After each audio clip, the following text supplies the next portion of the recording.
What's up, guys? Welcome to the 30-day business, day 29. We're going to go over what we did, what we think we did right, what we did wrong, and what we think we can improve on.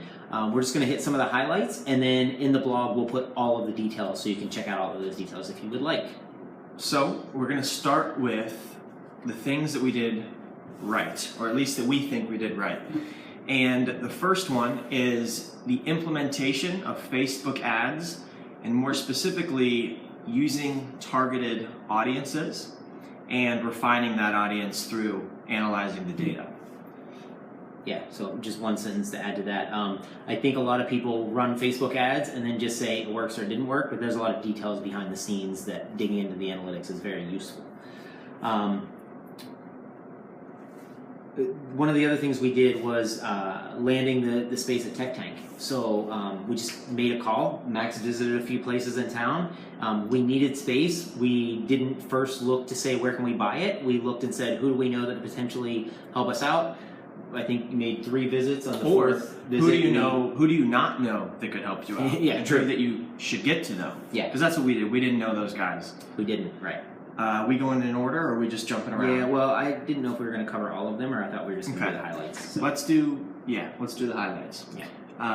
So the next one was connecting with people. In addition to getting the space at Tech Tank, part of that process is meeting new people. So we met with guys at Tech Tank, got space. Yeah. Jack, who was a local supplier, you saw him in one of the first videos, I think video 4 or 5. Beth, who works with an innovation and entrepreneurship collaborative here in town. Suppliers, graphic designers, things like that. Yeah. So yeah, connecting with people, don't underestimate what people can do, because that's how everything gets done. One of the other things I think we did right was just for the few orders that we got, the interaction that we had with the people that purchased, both the people we knew and the people we didn't.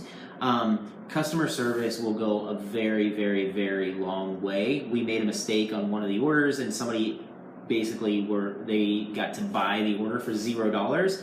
We connected with them, and now I feel like we know that person just through an email exchange. So connecting with people and remembering that people come first all the time will get you a long way. So for what we did wrong, let's talk about all of them. Just run it through quickly. Okay, sure. We'll go back and highlight the other ones. Perfect. So I'll run through it. Sure. What we did wrong. We didn't find a trending product.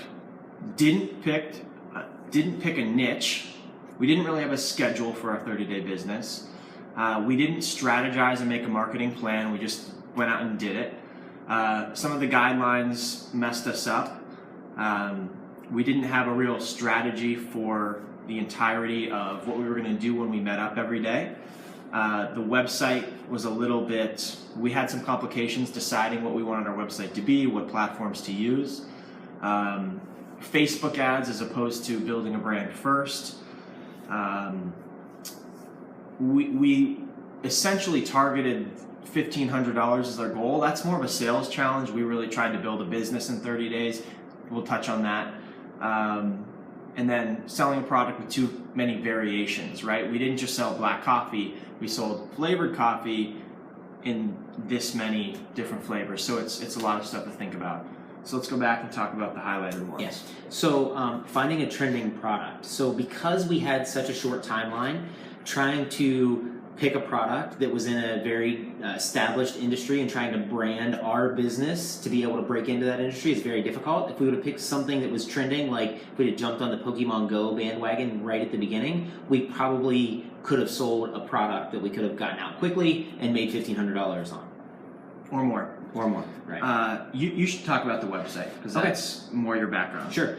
So on the website, what we did is we kind of, we took this approach of looking at our product, figuring out how to price it, and it was a little bit complicated. You guys have probably seen in the other videos. We were trying to offer discounts. We were trying to get people to buy more products to get a better discount, and we did all of that on paper, and it looked great. The problem was there was no platform, e-commerce platform, that easily would adapt to all of those pricing options that we wanted. So we ended up spending a lot of time customizing the website to account for the pricing structure that we came up with.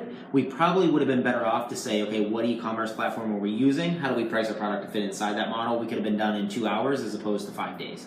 Right. So the next one is a sales challenge versus a business challenge. And we call this a 30-day business because sales is business. But there's a difference between choosing a product to sell in a environment that people are ready to buy. For example, Amazon.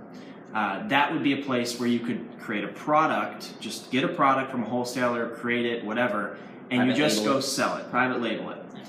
There's a difference between that and building a business, meaning the branding, the everything that goes into building a business, the websites, the social medias, how do you interact with customers, what colors are you going to have, all these different things you don't need just to sell online. And our goal was a dollar amount, a monetary amount, but we really ended up trying to build a business, a full-fledged business, and got away from just the sales part. And I think that hindered us, at least in our 30 days. That's not to mean that you couldn't build a business in a shorter period of time, but we weren't clear on, are we building a business or are we just selling something? And I think that's important to know before you begin, because it helps you justify the actions you take along the way. Yeah, absolutely. Customers ready or not? Yeah, so along those same lines, if you're building a business like we did, where you have to brand the business to really get into a market, maybe that audience, what we found is that those people, when you approach them, they might not be ready to buy because you're doing more brand awareness. We're telling them about us, who we are, building trust, doing all those things that are not sales tactics. So when you're branding, you're getting people to trust you. You're not getting people to give you their money. There's a big difference there, as opposed to private labeling a product, putting it on Amazon. Somebody goes to Amazon, searches for that product, finds you, says, oh, you have 3 stars, 4 stars, I'll buy from you. Right. Yeah, so we spent time in a business, in a market where we needed to brand, but we set our goal up to be making money. Right. So that's some of the stuff we did wrong. Now we're going to talk about 2 things that we think we could improve upon, and that'll probably help you out too. So the first one is condensing supplier contact time. And really all that means is we probably contacted 4 or 5 suppliers over the course of 4 or 5 days. You could make 4 or 5 phone calls in 15 minutes or in an hour or in 2 hours. Yeah. So the idea isn't, pick a supplier in an hour and make a rash decision. It's spend your time efficiently doing all of the first things that you need to do to have a decision to be made after the fact. Because you could call 5 suppliers right now, takes 10 minutes, basically say, hey, send me what you have to this email, and then you can do your comparison and pick one later. So that should save you time if you condense the time frame. Another thing we know that we could have improved were just the tactics that we use to sell. So we initially started with validating by selling to friends and family. That was direct sales stuff. And then we got into this online e-commerce idea where we were just trying to create Facebook ads to build a funnel, to drive people to our website, to convert sales. If we really just focused on sales, we could have done a lot more guerrilla marketing style sales tactics where making more phone calls, like just pick up the phone and call 1,000 people in a day, right? Or putting up flyers around town. It costs very little to print out flyers and put them up in town. They're great deals.